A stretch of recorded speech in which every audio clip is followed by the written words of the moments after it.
প্রশ্নটিতে বলেছে sign 45 plus cos 45 এর মান কোন মানের সমান হবে, অর্থাৎ এখানে সাইন 45 প্লাস কস 45 এর মানটা যেটা বেরোবে সেটা কোন মানের সঙ্গে সমান হবে সেটা আমাদের নির্ণয় করতে হবে।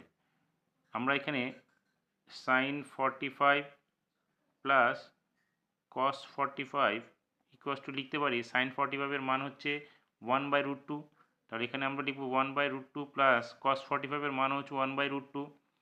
তাহলে এখানে লসাগু করলে কত বেরোবে? √2 বেরোবে। তার মানে এখানে হবে 1 + 1 অর্থাৎ 2/√2।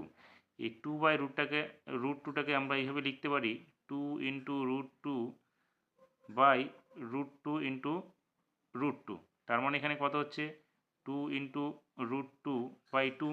2 কেটে গেলে এখানে শুধু √2 থাকছে। এই √2টা কী হবে? √2টা মানটা হবে আমাদের কোসেক 45 এর মানের সঙ্গে সমান। তাহলে এখানে আমরা লিখব কোসেক 45, অর্থাৎ আমরা সাইন 45 প্লাস কস 45 এর মানটা কোসেক 45 এর মানের সঙ্গে সমান হবে।